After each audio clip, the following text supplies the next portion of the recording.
Bonjour à toutes. Voilà, connectez-vous rapidement. On va vous expliquer la situation parce que je reçois pas mal d'interpellations des frères pour me dire de communiquer un peu aussi en français pour leur permettre d'apprécier la situation. Voilà, chers frères panafricains qui suivez la lutte du Sénégal, on va vous faire ce direct en français pour vous impliquer davantage dans le combat.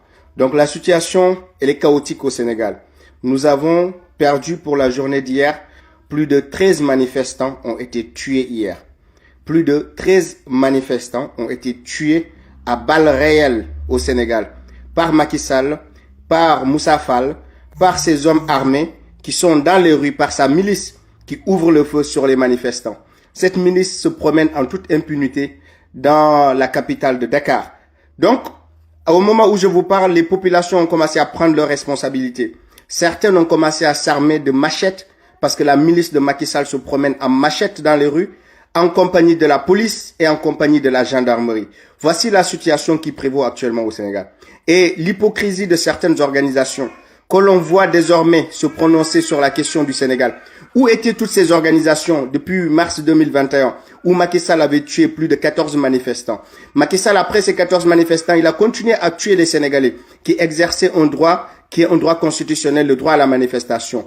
Malgré le nombre de crimes de Macky Sall contre l'humanité, ces organisations n'ont jamais voulu se prononcer parce qu'elles pensent que la situation est toujours contrôle et que Macky Sall est toujours dans les dispositions à reprendre le pouvoir et à maîtriser la situation. Maintenant que ces organisations voient que la situation n'est plus maîtrisée par leurs marionnettes qu'ils ont installées au Sénégal, cette marionnette qui s'appelle Macky Sall, voici pourquoi ces organisations internationales sont en train désormais de s'offusquer de la situation du Sénégal, de soi-disant appeler au calme. Ce calme-là, que tout le monde savait fragile quand le procès était en cours, tout le monde savait que Ousmane Sonko était innocent. Toutes ces organisations internationales ont des relais sur le terrain.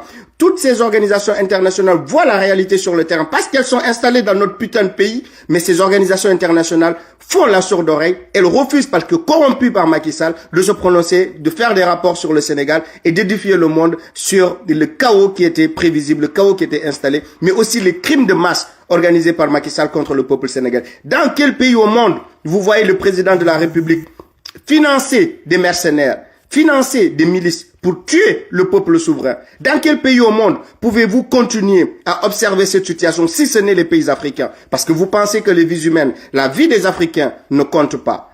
Our life matter, comme on dit en anglais. Notre vie compte et nous allons en découdre avec Macky Sall. Ce n'est aucune organisation internationale qui viendra donner des leçons au Sénégal. Ce n'est ni la CEDEAO, ni ces organisations. Parce que vous parlez, vous savez pourquoi vous le faites? Parce que la BCEAO, la Banque centrale, elle est visée. Et quand on montera au palais de la République, quand on montera au centre-ville, cette banque centrale, nous allons l'attaquer et nous allons fragiliser l'économie de tous les pays africains qui dépendent du franc CFA. C'est ça notre combat et nous l'avons compris. Depuis que cette banque centrale a été menacée, c'est là où vous avez commencé à lever la voix pour éviter que Dakar ne s'embrasse parce que vous savez que vous avez des intérêts. Vous avez investi, vous avez installé certaines institutions à Dakar parce que vous pensez que le Sénégal était un des pays les plus stables de la sous-région et que là-bas, les investissements étaient à moins de risque comparé à d'autres pays. Maintenant que vous voyez que Dakar est en train de s'embraser, vous avez peur pour vos intérêts, vous avez peur pour les investissements ayant été faits au Sénégal et vous avez peur pour vos citoyens qui vivent au Sénégal parce que le Sénégal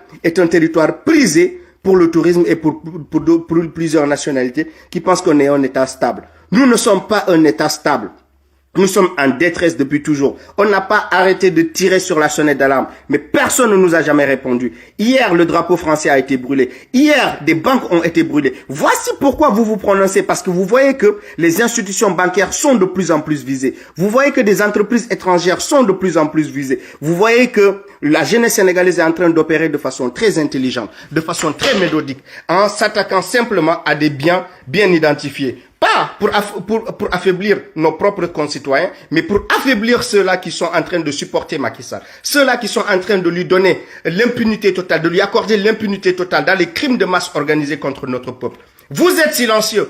Mais maintenant que vous voyez que tous vos intérêts sont fragilisés au Sénégal, que vos multinationales n'arrivent plus à s'en sortir, elles sont pillées, elles sont saccagées, elles sont brûlées, vos banques sont brûlées, c'est là où vous commencez à parler. Mais ce peuple assumera ses responsabilités jusqu'à la limite, jusqu'au bout de notre combat. Nous irons au palais et personne ne nous empêchera d'opérer ce changement que veut la jeunesse sénégalaise, que veulent les populations sénégalaises. Donc je vous dis une chose, retenez-la bien. Aujourd'hui, nous allons marcher sur le palais. Si nous n'y arrivons pas aujourd'hui, demain, nous allons marcher sur le palais de la République. Et votre marionnette installée au Sénégal sera prise tôt ou tard. Ce n'est qu'une question de temps. Le peuple est déterminé et le peuple est engagé dans le combat pour s'emparer du palais présidentiel le plus rapidement possible.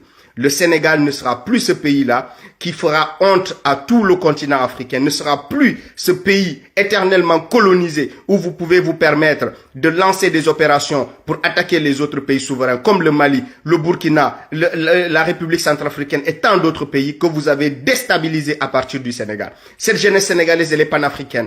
Toutes ces revendications s'inscrivent dans la ligne droite de ce combat panafricain que mènent tous les frères africains. C'est la raison pour laquelle nous faisons ce direct en français pour vous inviter davantage, pour vous impliquer davantage, pour vous supplier de continuer à supporter ce combat panafricain parce que c'est un combat qui est mené par une jeunesse consciente, une jeunesse ambitieuse et une jeunesse qui entend mener sa partition, qui entend faire sa part du combat pour la révolution africaine qui est en cours dans plusieurs pays africains. Donc, retenez ceci. La mobilisation a commencé dans plusieurs régions. Dans la capitale, les choses commencent à s'embraser encore ce matin. Donc, nous allons continuer. L'objectif du jour, c'est le palais de la justice. L'objectif du jour, c'est l'Assemblée nationale où nous devons mettre le feu absolument dans les heures à venir. C'est le palais de la République que nous devons prendre en main et brûler ce palais de la République. Parce que c'est un palais satanique.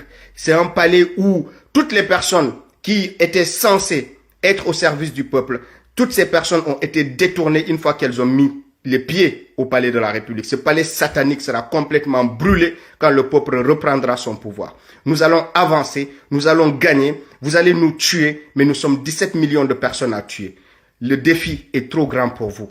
Le risque est trop grand pour vous, parce que vous ne pouvez pas tuer 17 millions de Sénégalais. Dans les 17 millions de Sénégalais, que les 75% de la population soient âgés de moins de 30 ans. Voici le défi que Macky Sall ne peut pas relever. Que vous, les marionnettes, qui êtes derrière Macky Sall, vous, les soi-disant autoproclamées communautés internationales, ce que vous ne pouvez pas maîtriser au Sénégal, c'est cette jeunesse qui est composée de 75% de la population. Cette jeunesse désormais consciente, cette jeunesse désormais exigeante, cette jeunesse désormais avide de changement, avide de progrès, avide de développement. C'est cette jeunesse-là que vous n'arrivez plus à maîtriser parce que la manipulation n'est pas passée. Les réseaux sociaux ont fait basculer la tendance en faveur du peuple.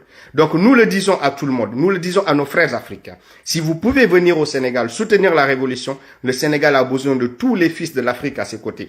Si vous pouvez financer des personnes que vous connaissez au Sénégal, afin que la mobilisation s'intensifie dans la capitale, faites-le, passez par des personnes que vous connaissez, participez financièrement, que toute l'Afrique, comme on l'a fait pour le Burkina, comme on l'a fait pour le Mali, comme on l'a fait pour d'autres pays africains, que toute l'Afrique se mobilise aux côtés du Sénégal pour que ce pays tombe dans les heures à venir.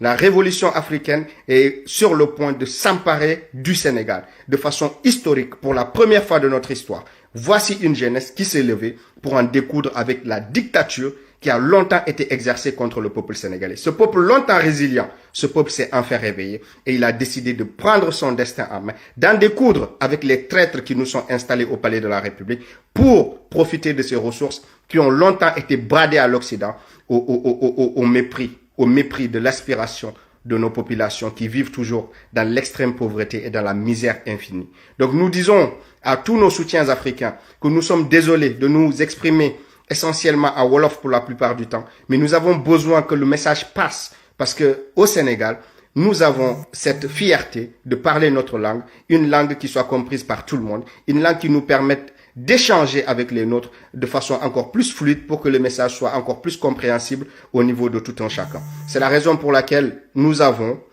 ce manquement, d'ailleurs que vous notez, que vous soulevez tout le temps, mais nous allons essayer de corriger, d'y remédier à chaque fois en vous faisant le point en français, mais aussi en Wolof, vous associer davantage au combat que le Sénégal mène.